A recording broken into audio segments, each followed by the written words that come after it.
নমস্কার বন্ধুরা, আমি অরিন্দম চলে আসলাম আজকে এই মুহূর্তে 32,000 প্রাইমারি শিক্ষকের চাকরি বাতিল মামলার বিরাট বড় একটা গুরুত্বপূর্ণ আপডেট নিয়ে। প্রাইমারি শিক্ষকের চাকরি বাতিল মামলার শুনানি লিস্টেড হলো এবং কবে জেনে নিন। কলকাতা হাইকোর্টে 32,000 অপ্রশিক্ষিত প্রাথমিক শিক্ষকের চাকরি বাতিল মামলার এক গুরুত্বপূর্ণ মোড়ে দাঁড়িয়েছে। 2014 এবং 2017 সালের নিয়োগ প্রক্রিয়ার সঙ্গে যুক্ত এই মামলাটির পরবর্তী শুনানি 11ই আগস্ট অর্থাৎ আগামীকাল 2025-এ ধার্য করা হয়েছে। এই মামলার রায় হাজার হাজার শিক্ষকের ভবিষ্যৎ নির্ধারণ করবে, তাই সকলের নজর এখন আদালতের দিকে। এই ভিডিওতে আমরা খুঁটিনাটি তথ্য জেনে নেব। এই মামলা West Bengal board of primary education বনাম প্রিয়াঙ্কা নস্কর নামে পরিচিত এবং ম্যাট নাম্বার 773 অফ 2023।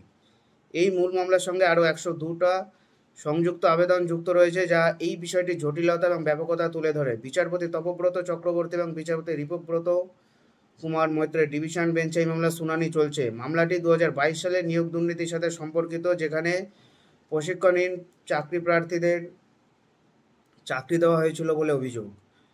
আদালতে উভয় পক্ষের আইনজীবীরা নিজেদের যুক্তি তুলে ধরেছেন। মামলাকারীদের পক্ষে আইনজীবী বিকাশ রঞ্জন ভট্টাচার্য, সৌম্য মজুমদার এবং কুমার জ্যোতি জোরালো সওয়াল করেছেন। অন্যদিকে শিক্ষকদের পক্ষে অনিন্দ লাহিড়ী এবং আইনজীবীদের তাদের বক্তব্য পেশ করবেন।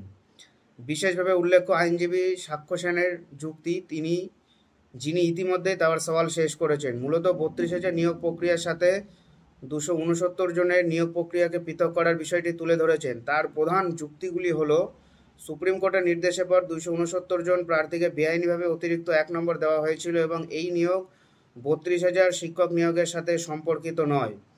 অ্যাপটিটিউড টেস্ট নিয়েও তিনি গুরুতর অনিয়মের অভিযোগ তুলে ধরেছেন, তবে সেটি 32,000 শিক্ষক নিয়োগের সাথে সম্পর্কিত নয় বলে বলেছেন। পরবর্তী শুনানি এবং সম্ভাব্য রায় আগামীকাল 11ই আগস্ট 2025 সোমবার দুপুর 2টোয় কোর্ট নাম্বার 11তে এই মামলার পরবর্তী শুনানি শুরু হবে। আইন বিশেষজ্ঞদের মতে এই মামলাটি এখন চূড়ান্ত পর্যায়ের দিকে এগোচ্ছে, আর কয়েকটা শুনানির পরে বিচারপতি রায় সংরক্ষিত রাখতে পারেন। এই মামলার রায় শুধুমাত্র 32,000 শিক্ষকের ভাগ্য নির্ধারণ করবে না, বরং পশ্চিমবঙ্গের শিক্ষা ব্যবস্থার স্বচ্ছতা এবং দুর্নীতির বিরুদ্ধেও লড়াই করবে, একটি গুরুত্বপূর্ণ দৃষ্টান্ত স্থাপন করবে। আর কি আছে, এদিকে 26,000 শিক্ষকের চাকরি তো খেয়ে নিয়েছে। সো এটাই হলো আজকের আপডেট। এখন আপডেট পাওয়ার জন্য চ্যানেলটা সাবস্ক্রাইব করে আমাদের পাশে থাকুন। দেখা হচ্ছে পরের ভিডিওতে। ভালো থাকবেন সবাই। নমস্কার, জয় হিন্দ, বন্দে মাতরম।